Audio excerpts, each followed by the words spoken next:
Okay. You want to introduce us, Gabriel, or should I? Go ahead. All right. So, yeah, Gabriel and I wanted to just kind of have a quick chat about the job router, the GitLab Runner Job Router. Just to kind of talk through what it is, what it does, what the terminology means, etc. Because it kind of is in a way cross-cutting, but we're actually already starting to implement it too. So there's a lot to understand, and it's easier sometimes to just talk about it rather than just read the text. And not all the details are in the text anyway. Yeah, and Okay. I'll be the dumb person as as always. I'm I'm the dumb Dude, person asking questions. you, you could be my helpful Snack and gummy interlocutor. bears. Yeah, I love it. Gummy bears. You eat the gummy bears, and I'm going to do the drawing. All right, so I'm just going to kind of take you through like where it gets introduced. Okay, so we have GitLab here, right? And it has Postgres database with all the current state. And then we have, a runner over here. And a runner is kind of stateless, right? Like it just wakes up and it makes a request to GitLab, to the jobs API and just says, "Hey, you got something for me?" Now it brings a token with it. So there's a runner, in the database with a token. So like you create the runner in GitLab, the runner comes, asks for work. It may do the job itself, or it may auto scale out to a bunch of other VMs. Like that's sort of like, whatever. It does a bunch of different things. This is the current state of the world. Okay, the job router. What we're doing, and I'll explain a little bit more about why in a minute, is we're adding another component in the middle. There's actually this thing called CAS, which is Kubernetes Agent Server Service. I can't remember which. Doesn't matter.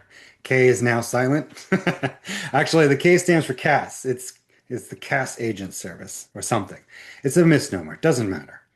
The important part is you could think about runner as just being another agent. It's just this thing in the environment that connects outward, says, "Hey, tell me what to do," right? Like it's a logical model. There's Cast has infrastructure for dealing with this in a Kubernetes agent, but also workspaces, etc. So we're gonna reuse this abstraction. So there's the job router is actually a module in CAS, and I'll explain sort of why. When I talk about job router, I'm talking about this module in CAS. Okay, so what happens now is the runner is still going to connect to CAS. Okay, it's still going to reach out, but it's going to do it over gRPC. So we're going to have this gRPC connection here, and it's going to be a bidirectional streaming gRPC, which means that just means that you can stream messages both ways. And gRPC are like typed, like it's not a JSON blob, it's like a very strict type. So we just basically have this active connection between runner and the job router now. Right? And I want you to also bear in mind that CAS can actually be, there could be multiple instances here too. All right. It's horizontally scalable. Um, Can I ask a so, clarification question on mm, CAS? mhm. So this is so I checked the acronym. It says Kubernetes Agent Service. So this is just a something we deploy within a Kubernetes cluster that allows us for the GitLab instance to connect to that Oh, Kubernetes. good question. Actually, no. There's two parts. There's two parts, okay? So let's say you have I'm going to say that you have a Kubernetes cluster somewhere, right? What you would do is you would actually install an agent in that cluster, and that agent would connect outward to the agent service. Okay. This is part of our CD offering. Okay. Right. And so in GitLab, you might have, your CD config, which is actually, it's actually a file in your repository. And so what GitLab will do is it can actually push to CAS and say, "Hey, deploy this thing into the Kubernetes cluster." And that agent, which is listening here, ends up being sort of a reverse. service. So that like then cast can call backwards over this connection. That's why it's bidirectional. And will install your application in Kate. So that's sort of like the mechanism here. Similar to workspaces, it can actually put you could install an agent in somewhere and it can push work there. Let's not get into workspaces. It's complicated because Yeah, they're no, also but okay. migrated. They're halfway through migrating them to runners. But the point is, we've got this architecture where things can call in, they can find each other because you can cast can talk within itself to find It's each like other. a communication service that Yeah, it's allows like you a to talk to broker. a Kubernetes instance if you want It's to. like a connection broker. It's Fair. nice. It's Okay. nice connecting outward, with these agents because you can go through a firewall that way. Okay, so in this case, like the service is the one that runs along as part of the GitLab installation. It's included in Omnibus, and it's also included in all the cloud native templates. So it's kind of think about it as being a established component of GitLab. It's an additional service. So that's why it's really nice to build on top of. All right, so now I have runner. a question. So this Oh, was hit me. built originally just to talk to Kubernetes as like a vision, but now we use it for other things. Is that fair? Yeah. Because it's not only used, I mean, in that case, like if runner is not on Kubernetes, we aren't using it to connect or talk to Kubernetes. We're actually using it for talking to runner, right? Did I understand your question that it was a Kubernetes thing and now it's a generic thing? Yeah. Yeah, that's correct. Okay. And some of that work actually started as part of moving workspaces to the CI system to runners. So and for workspaces in general, I think they may use this also for workspaces. I can't remember. Yeah, I'm pretty sure you do because you install. I don't know. I'm not even going to talk about that because I forgot.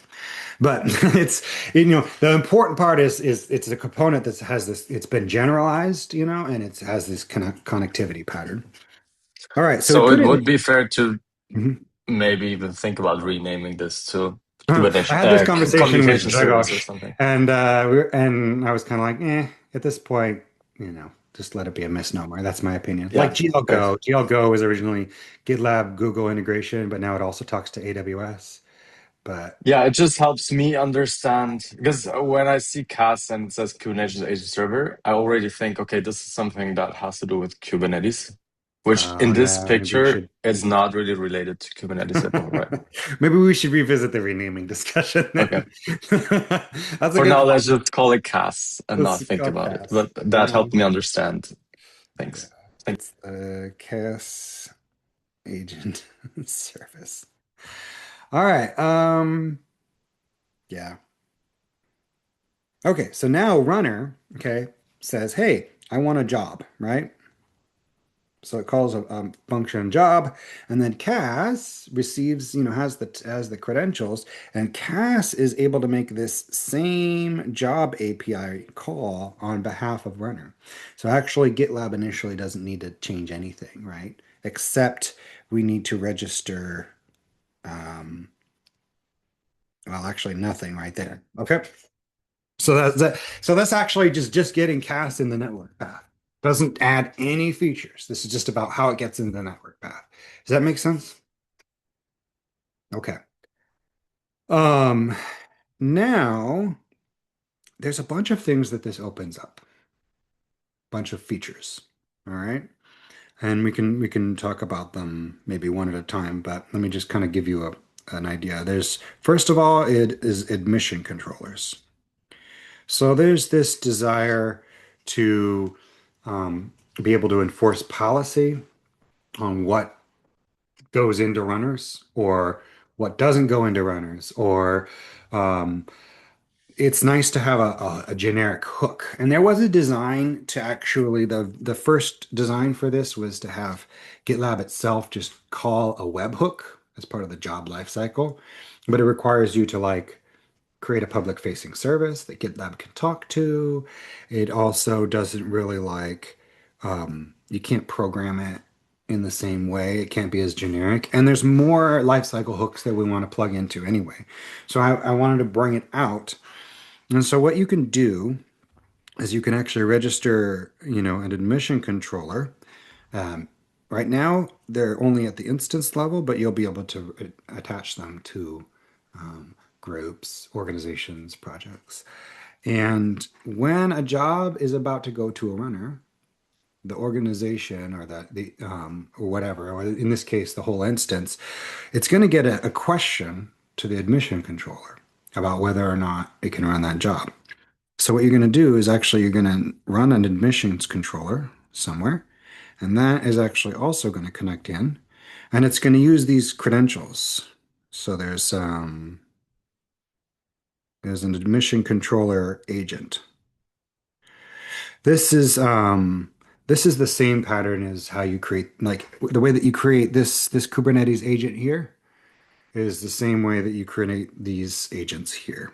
Like this is an agent in the system. It has its own database table that Taka is adding, but it's the same kind of agent. And so then, when you have a job plus a runner selected for it, then that response also will include a list of admission controllers that need to be consulted for that. And each one of those will come down. Now, this again, these are bidirectional streams, so it'll be like approve question mark, and the admission controller can say yes or no. This allows you to implement things like, for example, these secure runners should only be used by these specific users. Or if you have like groups that are all over the place, but can use those runners for like maybe a Mac runners you want to share, or maybe it's like a secure, environment or something. Or maybe you want to enforce something else, like you want to say only, like GitLab org should only run on the internal runners, not the public ones. You can enforce something like that. This here can be any code you want, right? Like it doesn't matter. Um, this is the most flexible. Now, this is not the end state, right? Like this is the most flexible mechanism. There's a lot of room here to make it easier to use. So we can, for example, we can deploy, a GitLab admission controller if we want, you know, and we can have it, enforce like nice policies for us. We can evaluate, policies. We can actually put one inside of GitLab itself that can connect out. Um, and so, we can store policies, in the database too. We could build on top of this, but the whole point is to do it in layers so that you get that flexibility. Does that make sense about admission controllers? Yeah, so from a user experience, let's say the most simple use case is I have, I'm a customer of GitLab with two internal departments, and I want to make sure that department A is not using runner A. Well, Yeah. I could do that with the group structure. That also limits you kind of to what repositories and how Hmm. to structure that. Now, maybe I want to make sure that only users that are verified or whatever my rule set is, only some people within my company can use Runner A. And there's maybe other ways to implement it for this use case, but there's probably a lot of scenarios where the current way comes or has its limits. So I'm just interested in implementing policies where I say Runner A, if it picks up job from person X, let's say from a contractor, then that Hmm. job should not run on that run. In that use case, I could just create these policies with the structure that you said that we could create this emissions controller hosted on GitLab or within our GitLab multi-tenant instance or a dedicated instance. And a Hmm. customer just has a UI where they can put in policies and we pull the policies from the database and they don't have to worry about any of the infrastructure part. We kind of take care of all of that and I give them what they want is to apply their policies. But then maybe another customer has a more complicated use case where they Mm-hmm. want to build their own admissions controller, or they already have, which we do have for some of our customers. And then they can also just host an admissions controller anywhere and connect it to CAS, and then that's someone that's called, right? So that's the flexibility that we give. Yeah. Yeah. Okay. This is part of a larger strategy to sort of make CI work in layers so that it can be pluggable, programmable, and you can integrate more advanced use cases without having to like modify the core. Right. Um, So it can be super customizable, but it can also be super simple where people just mhm, mhm, mhm. put in policies and or we have a policy file, whatever it looks like. Yeah. Um, since we're running a little low on time, I thought maybe I would talk a little bit about some of the other things referenced in the blueprint and some of the Hmm. features that it opens up. One of the things mentioned in the blueprint is capability fingerprint, and I wanted to explain what that means. Um, so, um,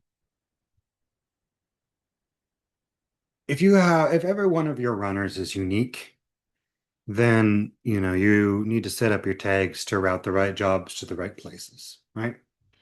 And runners have a lot of different things that go into like selecting jobs for them.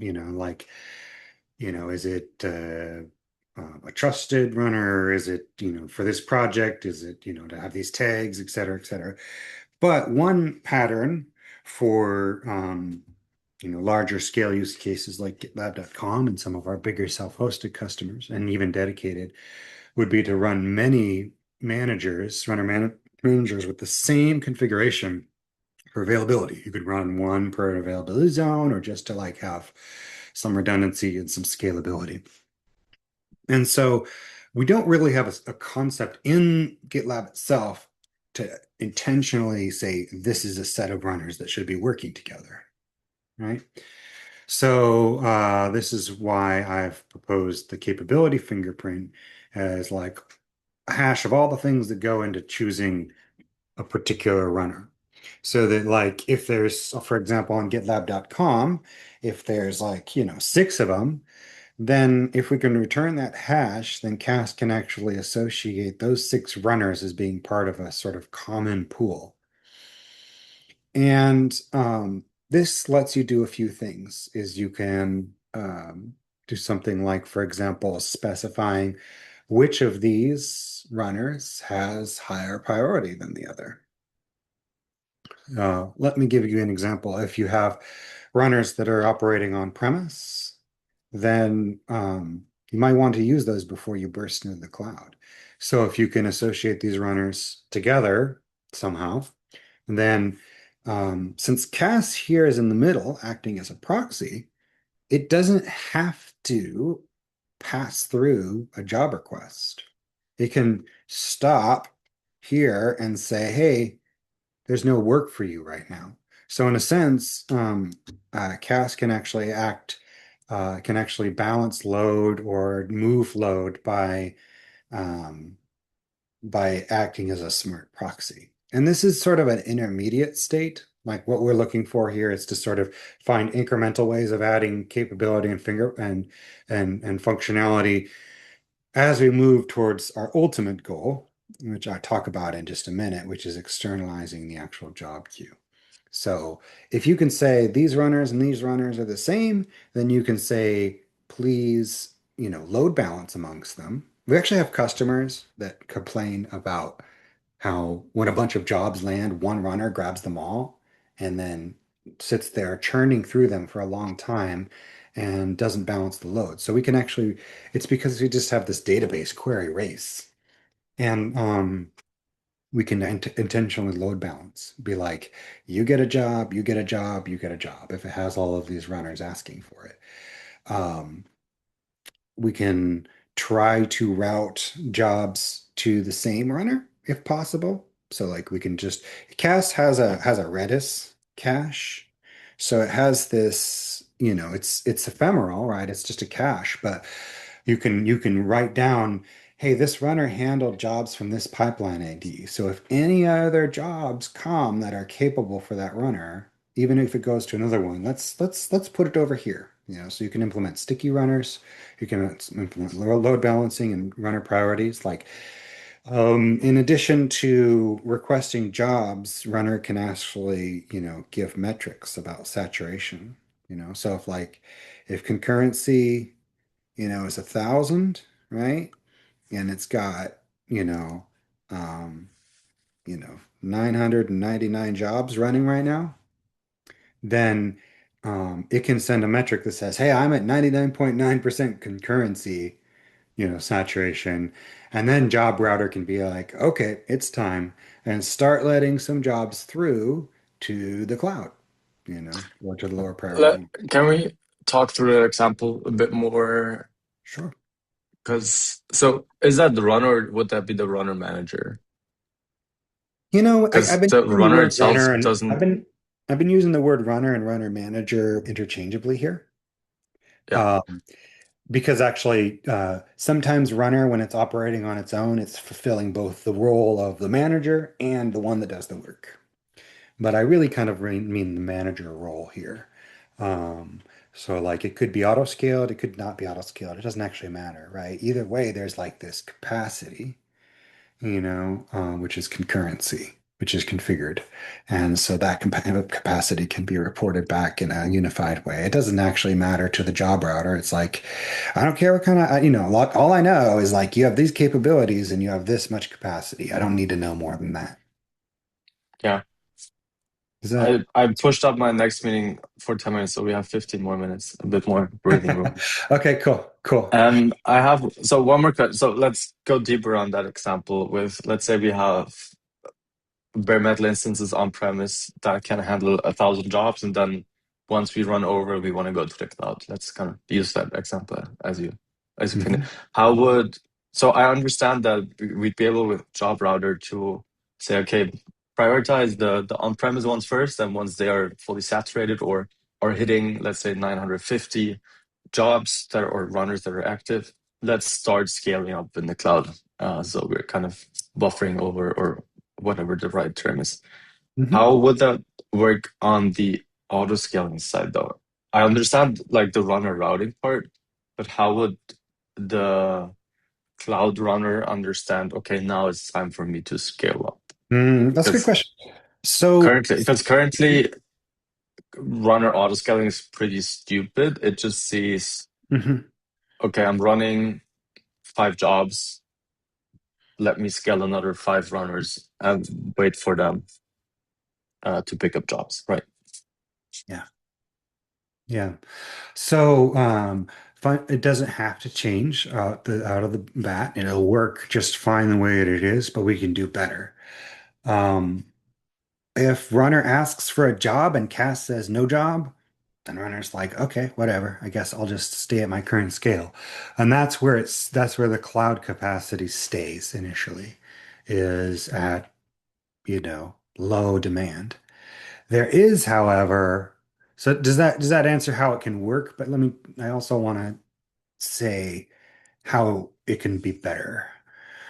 Um, the the router, one of the reasons why we wanted to bring the router into a central component rather than being distributed is because we want to get all those auto scaling signals and routing capabilities into one place to be able to make decisions.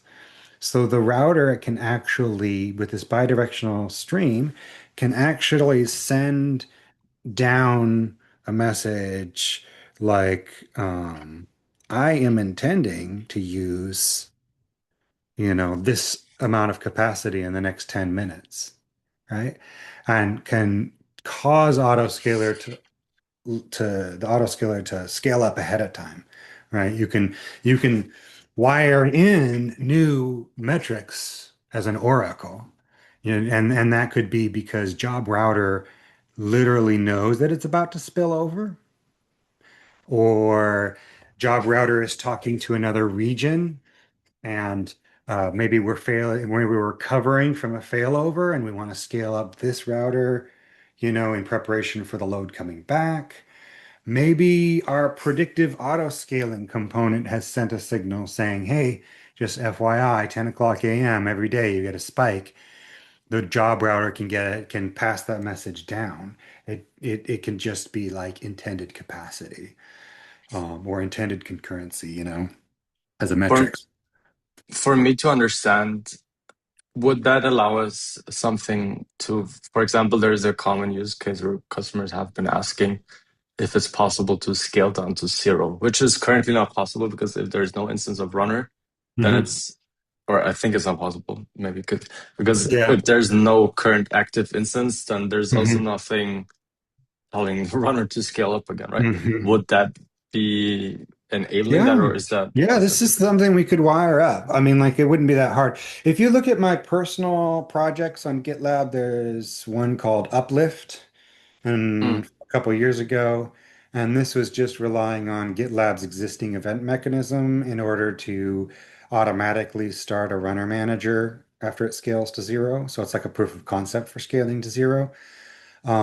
The real limitation there, right, is the quality of your event and your prediction and the speed of auto scaling.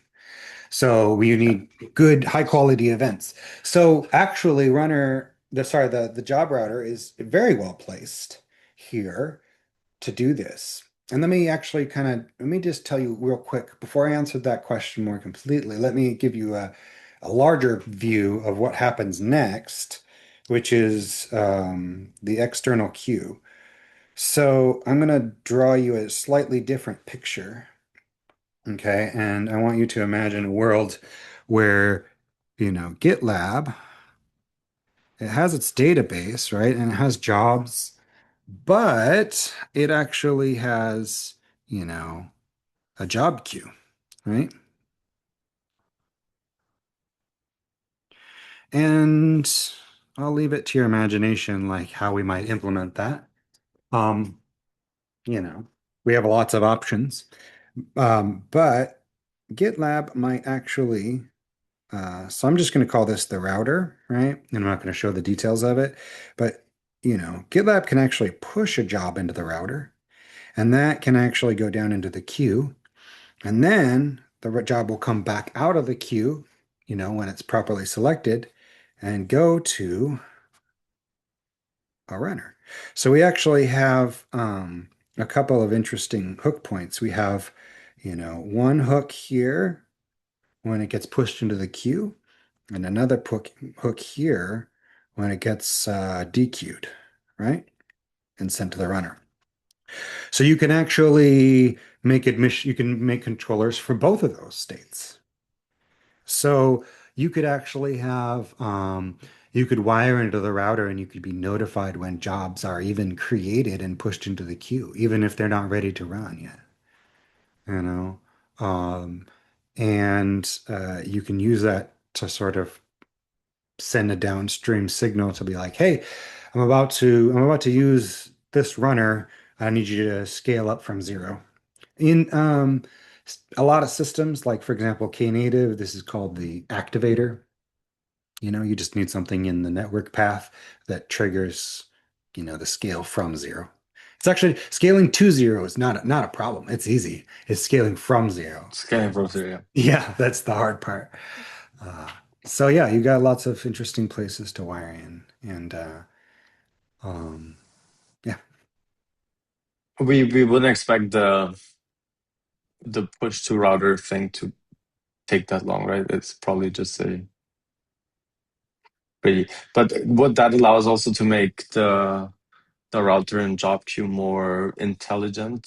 For let's think job as spot instance, for example, where we because runner pulls a job, and then I think one of the problems customers have with using job instances that the instance can just be terminated, and then it's kind of unclear hmm what the status is, and because there's no more a runner that connects back and says, "Hey, yeah, like the router, this is like you can make the router aware of like the capabilities of a runner. A runner could be like, "Hey, I'm here, but you can't count on me. I can't run anything longer than 5 minutes, right?" Mm.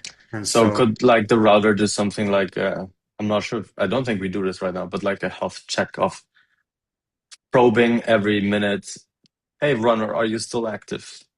And if not, then I expect that you're terminated, and I just give this job to a new runner, which maybe would improve the. Maybe it's not a good example, but maybe that could help mm, the whole spot instances use case where we expect yeah. that some runners are just terminated and then we just restart them, you know?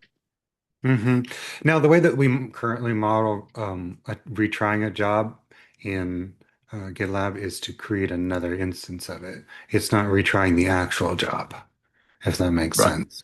So you can, and the router is the one that's going to be updating the state, saying this is in failed state because the admission controller rejected it, or et cetera, et cetera. But what did like this? I think what we're currently missing would be that probing part, right? Of saying, "Hey, runner, are you still existing or not?" Because I'm not sure. Are we I doing that see. currently? I see. There's health checks built into the protocol between the router and the Mm, runner. Um, a lot of the times with the spot instances, it's actually not the runner manager itself that's like the on a spot instance. It might be like the auto scale instances that are on spot. yeah. Um, what this architecture puts us within like a reasonable grasp of implementing something like that, but we would want to think about what we want that to look like. Like, like what do you want? And it's Yeah. probably more the runner manager that would Like probe to its yeah, it just executing it's layered environment. responsibilities, like the Right. runner manager is responsible for the environment. Like it creates these environments, it should know what's going on with them. And it's responsible for telling the router what its capacity is. It's responsible for telling the router what happened with the job, and asking for jobs. And the router is responsible for sort of being in the middle and being aware of the whole situation, but not Okay. actually necessarily, I help. so I understand the use cases of prioritizing runners, doing the admissions control. hmm Mm, I'm I'm not clear on two things yet. One is the whole auto like how exactly would it look like that a router gives auto scaling signals to a runner? Okay. Because currently it's all within runner. Like runner says, okay, this is the amount of jobs I'm running, and then I have auto scaling policies saying, okay, that's my scale factor. If I have, as I said earlier, 5 jobs running and I have a scale factor of 2, I believe it would scale up another either Yeah. 5 or 10. I don't know right now, but There's a it's all kind function, of a delayed auto scaling. It looks at how many jobs am I currently running and then just right? scales based on that.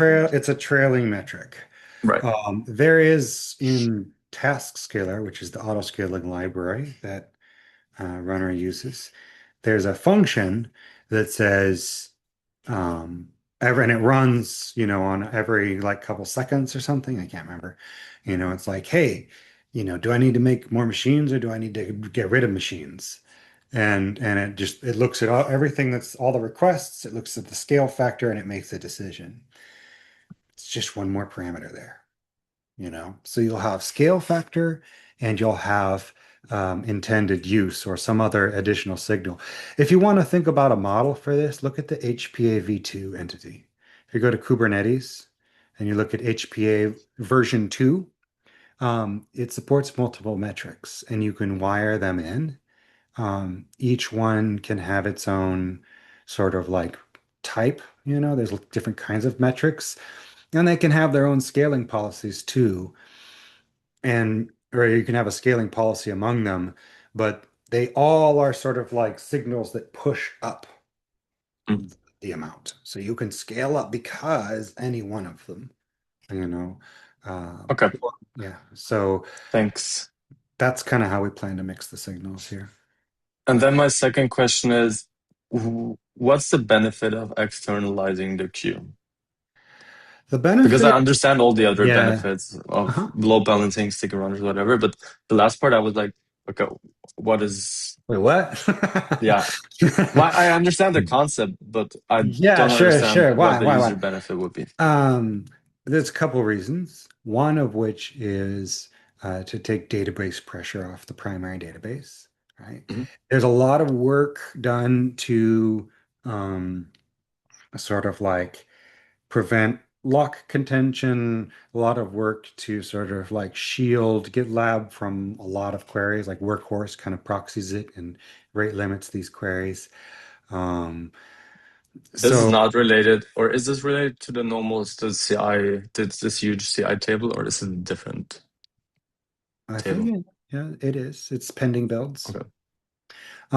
But also, so like one, sort of like breaking it out into a separate service. But also it's an opportunity to reevaluate how we do queues. So these Mhm. are not like must have like these are all parts of the answer to that question. For example, like maybe named queues, there's a lot of things, but also we would like users to be able to control routing as well. Like you could make routing pluggable. For example, here in this initial push, right, you could have an admission controller that changes where this job goes, like what queue it goes into, or what you like priority it gets, etc. Again, moving more towards like a pluggable platform. Another thing that it does is it lets you, um, um, let's see, why else pull the queue out? Those are probably like the biggest reasons, but like And just is I'm looking at the design doc right now. It says phase three full job yeah, orchestration. yeah, yeah. Would that be the job orchestration? So there's